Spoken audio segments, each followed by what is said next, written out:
Be ready. 5 seconds. Start. That is a tremendous responsibility. Freedom brings responsibility. Of course, there is no such thing as freedom without responsibility. Irresponsibility itself means lack of freedom. Therefore, we have to be conscious of this tremendous burden of responsibility which freedom has brought. The discipline of freedom and the organized way of working freedom. But there is something even more than that. The freedom that has come to India by virtue of many things inevitably leads India to play an important part in world affairs. It is not a question of our choosing this or that.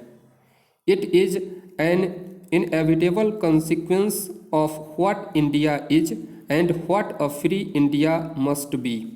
And because we have to play that inevitable part in world affairs, we have another and greater responsibility.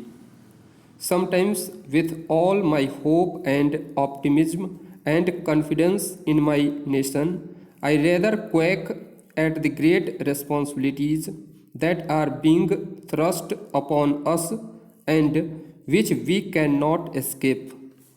If we get tied up in our narrow controversies, we may forget this. Whether we forget it or not, that responsibility is there.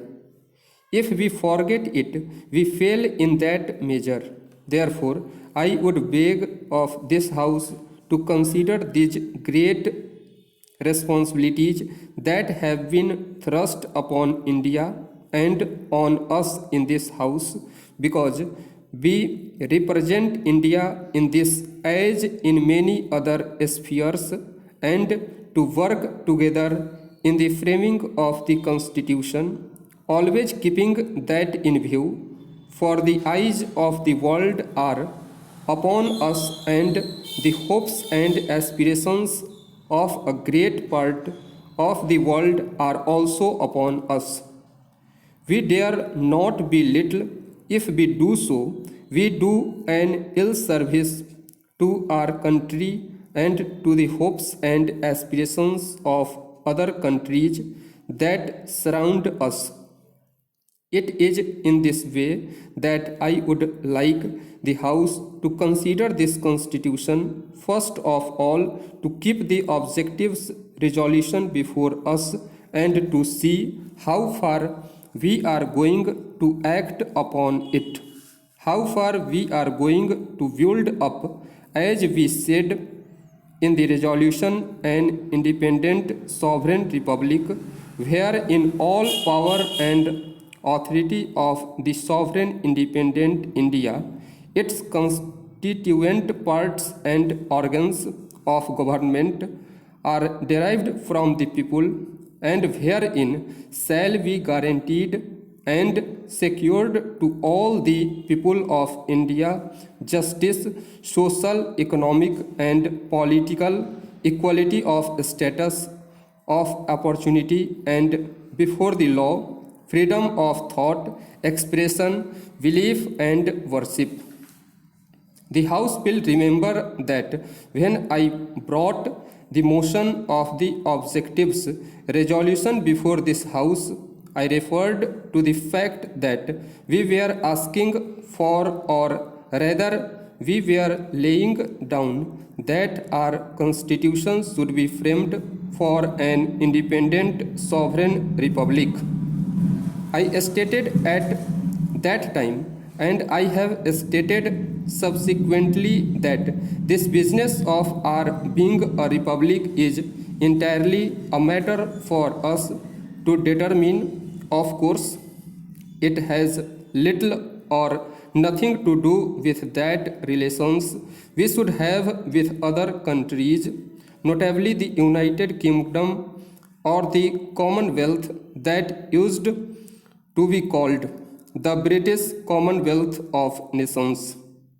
That was a question which had to be determined again by this House and by no one else, independently of what our constitution was going to be. I want to inform the House that in recent weeks, when I was in the United Kingdom, this subject and allied subjects came up for private discussion.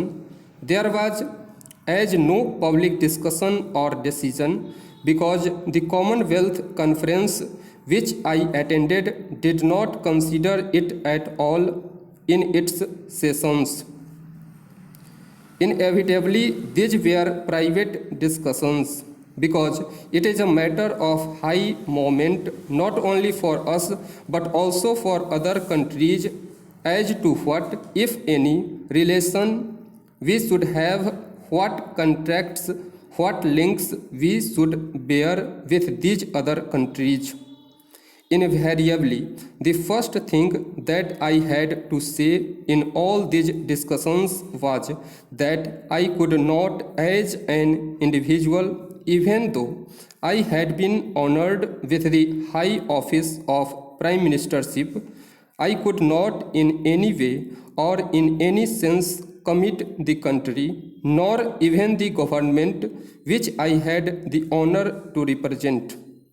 This was essentially a matter which the Constituent Assembly of India alone could decide. I made that perfectly clear. Having made that clear, I further drew their attention to the objectives resolution of the Constituent Assembly. I said it was, of course, open to the Constituent Assembly to vary that resolution as it could vary everything else because it was sovereign in this and other matters. That was the direction which the Constituent Assembly had given itself and to its Constitution Drafting Committee, and as long as it remained as it was, the Constitution would be in terms of the objectives resolution. Having made that clear, sir, I said that it had often been said on our behalf that we desired to be associated in friendly relationship with other countries, with the United Kingdom and the Commonwealth. That is all I wish to say about the matter because in the course of the session this matter will come up. Stop. Thank you.